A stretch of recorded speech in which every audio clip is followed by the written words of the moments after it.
రామ్ గారు నిర్వహిస్తున్న happy money visualisation 2.0 లో మీరు జాయిన్ అవ్వాలనుకుంటున్నారా? కింద నంబర్లని సంప్రదించండి. హాయ్ హలో నమస్తే వెల్కమ్ టు సుమన్ టీవీ. ప్రస్తుతం మనతో ఉన్నారు తోడు నీడ ఆర్గనైజేషన్ ఫౌండర్ రాజేశ్వరి మేడంతో మాట్లాడదాం. నమస్తే మ్యామ్. నమస్తే అమ్మా. మేము ప్రీవియస్ వీడియోలో అనుకున్నట్టు 50-60 ఏళ్ళు దాటిన వాళ్ళకి పెళ్ళి అవసరమా అంటే రాజేశ్వరి గారు చాలా ఏం మంచి చెప్తారు? ప్రశ్న అది. పెళ్ళి అవసరమా అనే ప్రశ్న అసలు ఎందుకు వస్తుంది? అవసరం లేదు అనే మైండ్లో ఉంటేనే ఇది అవసరమా అని అనిపిస్తుంది. ఎందుకు అవసరం లేదు? ఒక మనిషికి మనిషి తోడు అవసరమా? పెళ్ళనే నేను చెప్పట్లా. ఒక మనిషికి రెండో మనిషి తోడు అవసరం. ఆ అవసరాన్ని ఎవ్వరూ ప్రపంచంలో ఏ ఒక్క మనిషి కూడా కాదనలేరు. మానవుడు సంఘజీవి, ఒక్కడు జీవించలేడు. 90 ఏళ్ల మనిషిని తీసుకెళ్ళి మీరు ఫుడ్ షెల్టర్ అన్నీ ఇచ్చి కూర్చోబెట్టండి, మానసికమైన బెంగతో చచ్చిపోతారు మనుషులు. జైల్లో ఒంటరిగా క్షోభిస్తున్న వాళ్ళు ఎంతమంది ఉన్నారు? వాళ్ళైనా బయటికి పని మీద బయటకు వచ్చినప్పుడు 10 మందితో కలుస్తారు. అంచేత ఒంటరి జీవితం సృష్టిలో ఎవ్వరూ గడపలేరు.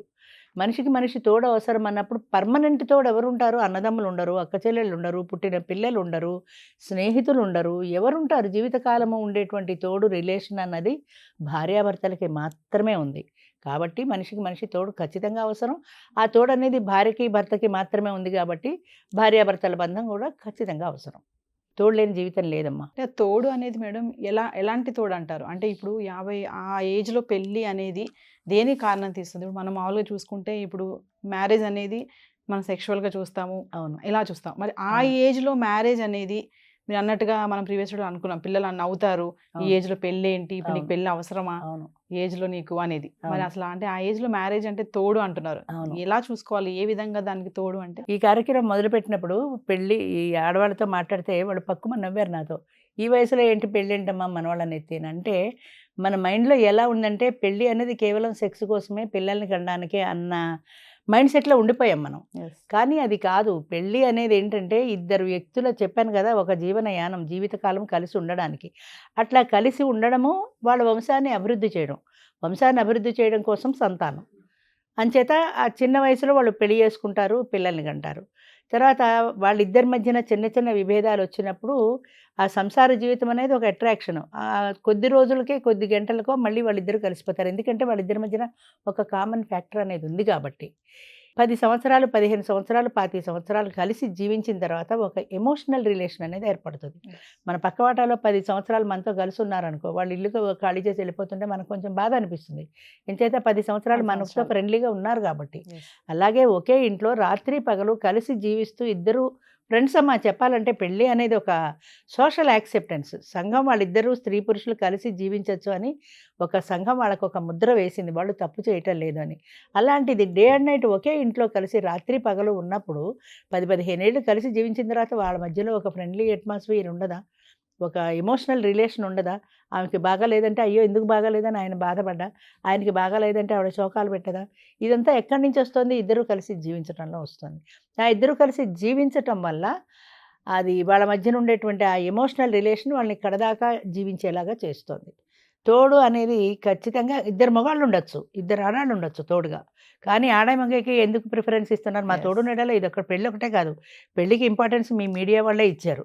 నిజానికి ఇందులో కమ్యూనిటీ లివింగ్ ఉంది, టూర్లు ఉన్నాయి, వీటన్నిటికీ కూడా ఒంటరి వాళ్ళం కలిసి టూర్లు వెళ్తాము. కమ్యూనిటీ లివింగ్ అంటే కొంతమంది ఆడవాళ్ళు కలిసి హాస్టల్లో ఉన్నట్టు ఉండొచ్చు, కొంతమంది మగవాళ్ళు కలిసి హాస్టల్లో ఉండొచ్చు. ఈవెన్ తార్నాకాలో కూడా ఒక 2 బెడ్రూమ్ పెట్టుకున్నాను నెలకు అద్దెచ్చి. ఇద్దరు మనుషులు ఉండొచ్చని. ఏ ఇద్దరు ఆడాళ్ళు రాలా, ఇద్దరు మగాళ్ళు రాలా, ఆడమగ అయితే వస్తారు. అంచేత ఆడమగ మధ్యన ఉండే అది సహజమైన అట్రాక్షన్ ఒకటి. మా జనరేషన్లో ముఖ్యంగా మగ పనులు ఆడవాళ్ళకి చేతకావు. ఆడవాళ్ళు చేసే ఇంటి పని వంట పని మగవాడికి చేతకాదు. మీ సుమన్ టీవీలో డాక్టర్ గారు చెప్పారు, మవా శ్రీనివాస్ గారు. కొన్ని పనులు వాళ్ళకి రావు.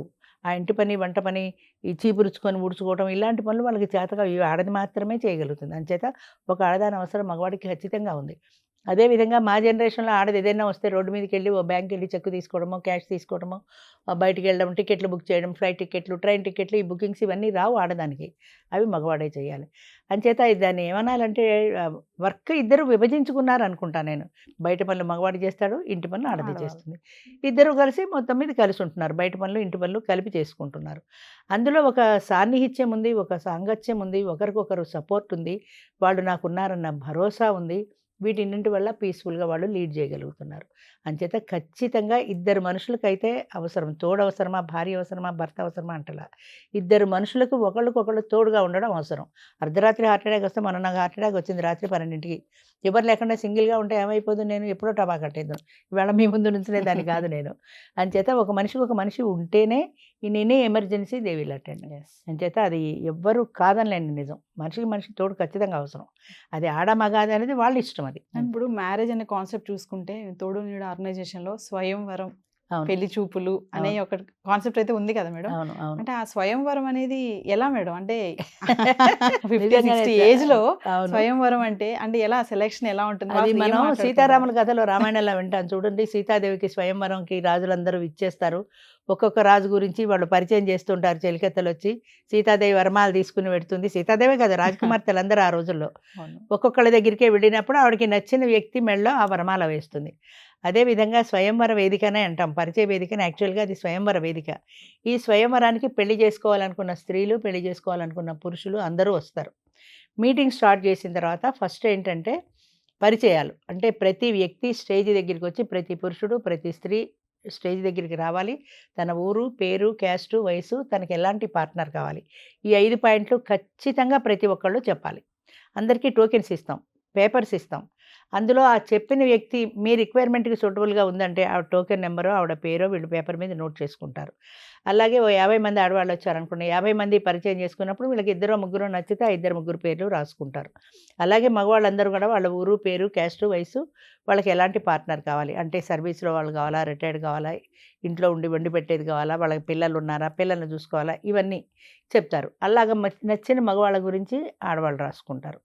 నెక్స్ట్ సెషన్ ఏంటంటే పరిచయాలన్నీ అయిపోయిన తర్వాత ఇంటరాక్షన్. అంటే ఎవరు ఎవరితో కలుస్తున్నారు, వీళ్ళు ఈ చీటీ ఇచ్చి మేడం నేను ఇగో ఈ పేర్లు రాసుకున్నాను, వీళ్ళతో మాట్లాడాలనుకుంటున్నా అని లేడీసు అలాగే జెంట్సు చీటీ ఇచ్చినప్పుడు ఆ పేర్లు అనౌన్స్ చేస్తాం. వాళ్ళకి వేరే అరేంజ్మెంట్ ఉంటుంది కూర్చొని మాట్లాడుకోవడానికి. అక్కడ మాట్లాడుకున్నప్పుడు వాళ్ళు ప్రైవేట్గా వాళ్ళకి పర్సనల్గా వాళ్ళకు ఉన్న సమస్యలన్నీ షేర్ చేసుకోగలుగుతారు. అవతల వ్యక్తి స్టేజ్ మీదకి వచ్చి అన్నీ చెప్పలేరు కదా. స్టేజ్ మీదకి రావడానికి ఆడవాళ్ళు చాలామంది మొహమాట పడతారు. మేము రావండి, అందరికీ కనబడతాము, మీరే చెప్పేయండి అని. నువ్వు స్టేజ్ మీదకి నడిచి వస్తుంటే నీకు పోలియో ఉందో, కుంటుందో, గుడ్డుందో తెలుస్తుంది. నువ్వు మాట్లాడితేనే నీకు నత్తుందో, నువ్వు మాట్లాడగలవా లేదా తెలుస్తుంది. అంచేత మీరే స్టేజ్ మీదకి రావాలి. అసలు భయపడాల్సిన పని లేదు. నేను చెప్పేది ఏంటంటే మీరు భయపడాల్సిన పని లేదు. మీరు తప్పు చేయటల్లా, ధైర్యంగా వచ్చి మీకు నచ్చిన వ్యక్తిని ఎన్నుకుంటున్నారు అని అందరినీ రమ్మంటాం. తర్వాత నచ్చిన వ్యక్తులతో వాళ్ళు మాట్లాడుకుంటారు ఇంటరాక్షన్ సెషన్లో. అది అయిపోయిన తర్వాత ఎవరైనా వాళ్ళకి నచ్చితే వాళ్ళు ఒకవేళ చేసేసుకుందామని ఇక్కడికే డిసైడ్ అయిపోతే మాకు వచ్చి అనౌన్స్ చేస్తారు. మీ ఇద్దరం మాట్లాడుకున్నాం, మీ ఇద్దరం పెళ్లి చేసుకోవాలని డిసైడ్ చేసుకున్నాం, లేదా లివ్ ఇన్ రిలేషన్, అది కొత్తగా పెట్టింది. ఇప్పుడు మీరు ఇందాక అడిగారు చూడండి, 50 సంవత్సరాల వయసులో పెళ్ళి అవసరమా అని. ఆ పెళ్ళికి భయపడే వాళ్ళు ఉంటారు, ఇష్టం లేదనే వాళ్ళు ఉంటారు, ఆస్తులు పోయే వాళ్ళు ఉంటారు. లివ్ ఇన్ రిలేషన్లో ఉండండి. ఒక ఆడమగ మీ ఇద్దరు కంపానియన్స్గా, ఫ్రెండ్స్గా ఉండండి. 60 ఏళ్ల వయసులో మీరేం పిల్లల్ని కంటలే కదా. ఒక మనిషికి ఒక మనిషి తోడుగా ఉంటున్నారు. అది దానికి సోషల్ యాక్సెప్టెన్స్ ఉంది. ఇప్పుడు లా కూడా దాన్ని యాక్సెప్ట్ చేసింది కాబట్టి live in relation is not a crime.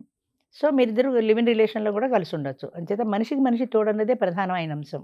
స్త్రీయా పురుషుడు అనే దానికంటే పెళ్ళికి మీ పిల్లలు ఒప్పుకోపోవచ్చు, లేదా మీ ఆస్తులు పోతాయేమో, పెళ్ళైతే ఆమెకి షేర్ పెడుతుందనే భయం ఉండొచ్చు. ఆమె ఇష్టమైతే నాకు ఆస్తులు ముఖ్యం కాదు, నాకు తోడు ముఖ్యం, మీ తోడు నాకు నచ్చింది ఉంటే ఆస్తులు అక్కర్లేదు, ఇద్దరు లివ్ ఇన్ రిలేషన్లో ఉంటారు. లివ్ ఇన్ రిలేషన్లో మాకు 10-12 సంవత్సరాలుగా ఉన్నవాళ్ళు ఉన్నారు. మొన్న మధ్యనే పెళ్లి చేసుకున్నారు, వాళ్ళు 10 years సెలబ్రేషన్ చేసుకున్నారు గ్రాండ్గా. సో అది లివ్ ఇన్ రిలేషన్ పెళ్ళ అనేదమ్మా పూర్వకాలంలో పెళ్ళి అంటే ఒక శాశ్వతమైన ముద్ర.